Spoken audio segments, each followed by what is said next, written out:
মাথার আধা উর্দেশে দাঁড়িয়ে যাবে। 9 কোটি 30 লক্ষ মাইল দূরে সূর্য, একটা সূর্যের তাপ আমরা গ্রীষ্মের দুপুরে এই মাঠে যদি দাঁড়াই 1 মিনিট সময় লাগবে না, মাথার ঘাম পা দিয়ে নেমে যাবে। কিন্তু আসবে কয়টা সূর্য? জোরে বলেন কয়টা সূর্য? 13টা। মাথার আধা উর্দেশে দাঁড়িয়ে যাবে। ওই সূর্যের তাপে মাথার মগজ চকবক করে ফুটতে থাকবে। মগজগুলো চুয়ে চুয়ে নাক দিয়া কান দিয়া গড়িয়ে গড়িয়ে পড়বে রে আয়েশা। আয়েশা রে, ইউরাকুন নাস ইয়াউমাল কিয়ামা হাত্তা আররাকুহুম ফিল আরদি 70 জিরা। বুখারী হাদিস, সহিহ বুখারী হাদিস, হযরত আবু হুরায়রা থেকে বর্ণিত। আল্লাহর নবী বলতেছে, আয়েশা রে, মানুষ যখন দাঁড়াবে ওই মাথার ঘাম, গায়ের ঘাম 2 পার্শ্বে জমে যাবে, চারিদিকে জমে যাবে। হাত্তা ইয়াযাবা আররাকুহুম ফিল আরদি 70 জিরান। চারিদিকে 120 হাত 140 হাত পর্যন্ত চারিদিকে প্লাবিত হয়ে যাবে। কোন সুবহানাল্লাহ।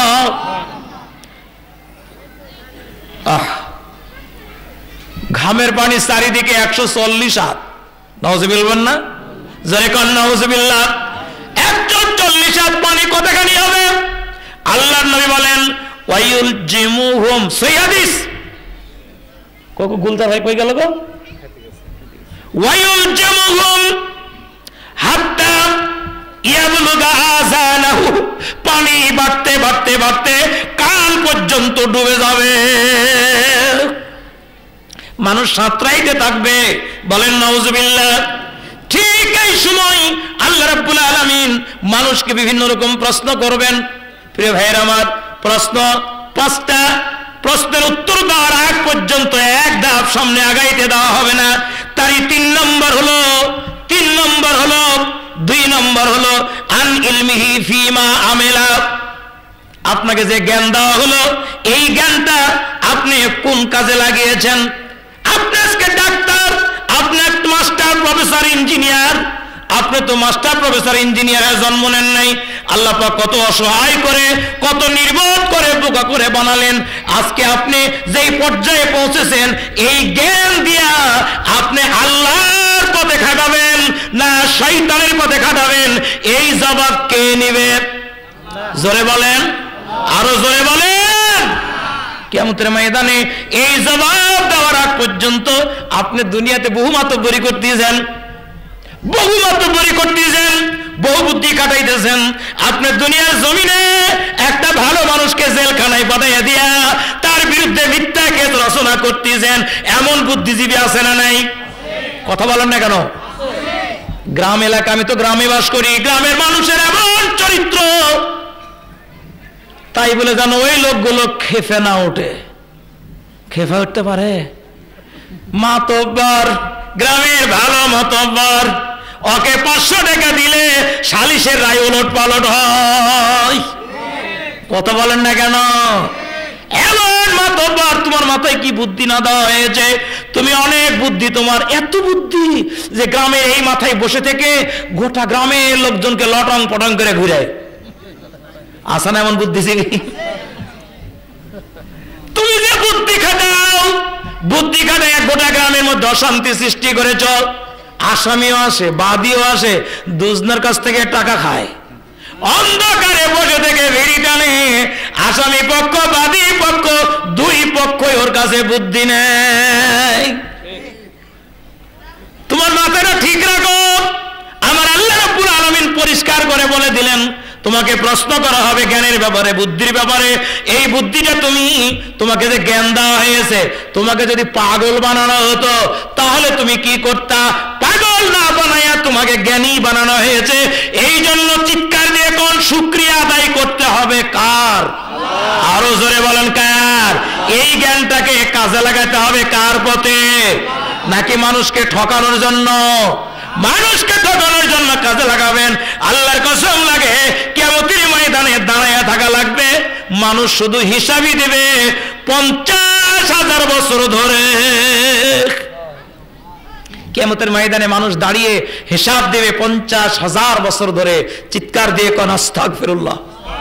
জোরে বলেন নাউজুবিল্লাহ। প্রিয় ভাইরা আমার 3 নম্বর, আম্মালিহি মিন আইনা ইকতাসাবাহু। আমরা অনেক সম্পদ কামাই করি, অনেক টাকার মালিক, অনেক জমির মালিক।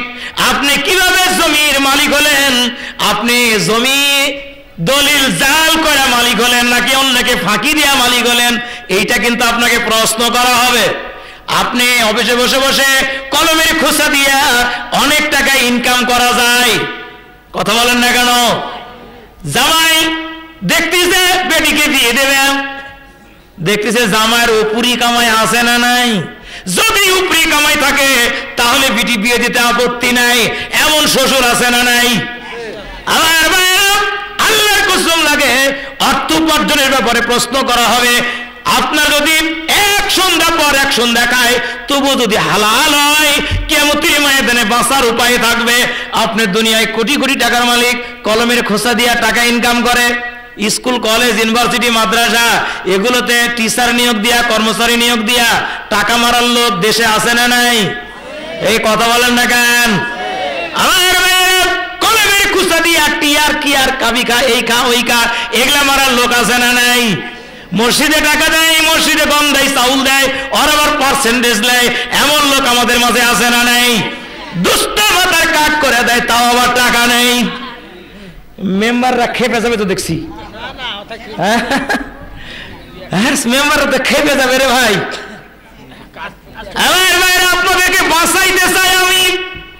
আপনারা জাহান্নামে চলে গেছেন, এই দুনিয়াতে কোটি কোটি টাকার মালিক হয়ে গেছেন, ওই অবৈধ উপায়ে ছেলে মেয়ে ওই টাকার মালিক হবে, আপনি মরে যাবেন।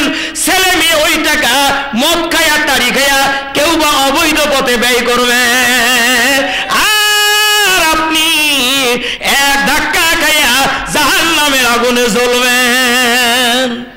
ওই দিন মনে পড়বে মাওলানা ইসমাইল কি বলতেছিল, মাওলানা ইসমাইলের বক্তব্যটা কি, কেন কানে নেই নাই? মাওলানা ইসমাইল আলম যখন বক্তব্য দিতেছিলেন তখন চোখ কেন এত বড় বড় গরুর মতো করছিলাম? কি ভুল বলতেছি? আমরা রাস্তা বয়ে হেঁটে যাই, কিছু মানুষ চায়ের স্টলে বসে থেকে বলে যে গেল, তার মানে ভাব দেখে মনে হয় আমি কি জানি একটা। আল্লাহ ওদেরকে হেদায়েত দান করুক, জোরে বলেন আমিন। প্রশ্ন করা হবে তুমি সম্পদ কোন পথে ব্যয় করেছো?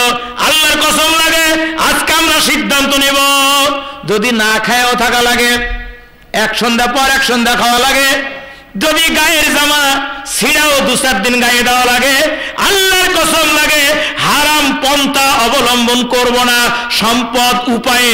বলেন ইনশাআল্লাহ, জোরে বলেন ইনশাআল্লাহ, আরো জোরে বলেন ইনশাআল্লাহ। আল্লাহ যেন হেদায়েত কবুল করেন, জোরে বলেন আমিন।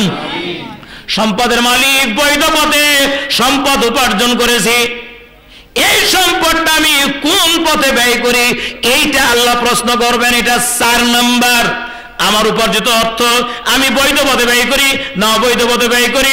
ব্যবসা করে টাকা উপার্জন করে, ব্যবসা করা কিন্তু হালাল, হালাল না? আহাল্লাহুল বাইআ ওয়া হারামার রিবা। সুবহানাল্লাহ কোন? 4 উপায়ে টাকা উপার্জন হয়। কয় উপায়ে? জোরে বলেন। 4টা উপায়ে সম্পদ উপার্জন হয়। তারই 3 নম্বর হলো ব্যবসা।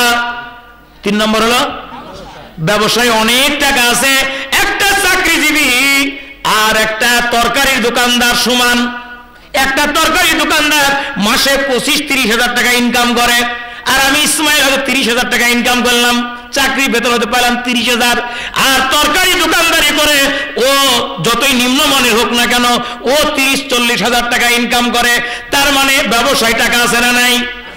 এই যে আমার ভাইয়েরা, এই গ্রামের অনেক লোক মাছের আড়ত, আমি বসে বসে একদিন হিসাব করলাম মাছের আড়তে ওরা যে টাকা ইনকাম করে আমার খালি হিংসাই হয়। আশ্চর্য কথা, এত লেখাপড়া শিখলাম আর মানুষের সামনে দাঁড়ায় কথা বলি, মানুষ চুপচাপ শুনে। আমার ওর একদিনের ইনকাম আমার গোটা মাসের ইনকাম, ওর একদিনের ইনকাম আর গোটা মাসের ইনকাম।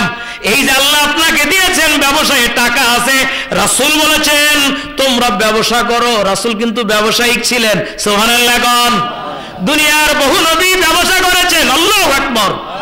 তবে ব্যবসা হবে বৈধ না অবৈধ পথে?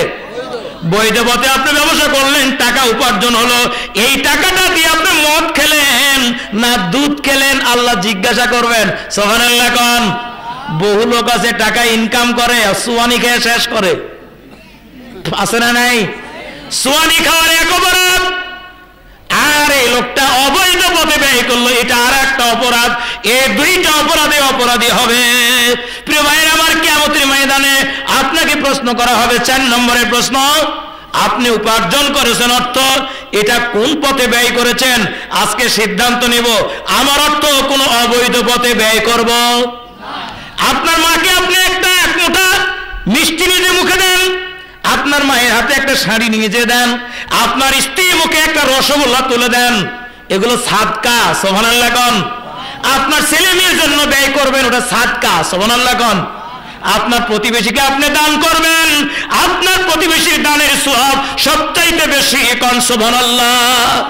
আমার ভাইয়েরা, আপনার প্রতিবেশী মেয়ে কলেজে পড়ে, আপনি একদিন তাকে দেখতেছেন মেয়েটার কামিজ ছিঁড়া কিংবা বোরকা ছিঁড়া, আপনি মেয়েটাকে ডাক দিয়ে নিয়ে পকেট থেকে 2টা নোট দিয়ে দিলেন 1000 টাকার। আপনার স্ত্রী ছেলে মেয়ে কেউ জানলো না, দুনিয়ার কোনো মানুষ জানলো না। ডাক দিয়ে হাতে দিয়ে বললেন, মা তুমি তোমার পোশাক বানায় নিও। আপনি কতটুকু সব পাইলেন আপনি কি কোনোদিন ভেবে দেখেছেন? ভালো করে কান লাগায় শোনেন, আমার আল্লাহ নিজেই বলেছেন। কে বলেছেন? জোরে কোন। হাদিসে কুদসি আল্লাহ রাব্বুল আলামিন বলছেন, বান্দা তুমি আমাকে 1000 টাকা দিলে কিংবা 1000 টাকা দামের কাপড় কিনে দিলে, আমাকে দিলে যত খুশি, ওই মেয়েটাকে দিয়েছো, ওই মেয়েটাকে দেওয়ার জন্য তোমার প্রতি আমি তার চাইতে বেশি খুশি হয়ে গেলাম। আস্তে কান সুবহানাল্লাহ। আপনার অর্থগুলো জনকল্যাণে ব্যয় করুন, আল্লাহ রাব্বুল আলামিন কিয়ামতের ময়দানে আপনাকে পার করে দেবেন। আল্লাহ যেন আমাদেরকে কবুল করেন, বলেন আমিন। 5 নম্বর, এবার কয় নম্বর? আনজিসমিহি ফিমা আবলাহু, তোমার যৌবনটা, এই বডিটাকে তুমি কোন কাজে লাগাইছো? এই বডিটাকে নিজের স্ত্রীর জন্য ব্যয় করেছো না অন্যের স্ত্রীর জন্য ব্যয় করেছো? আসে না এমন লোক? কথা কন না, কে বুঝেন নাই? তুমি তোমার যৌবনটাকে কার জন্য ব্যয় করেছ, এই ব্যাপারে পুরোপুরি প্রশ্ন করা হবে।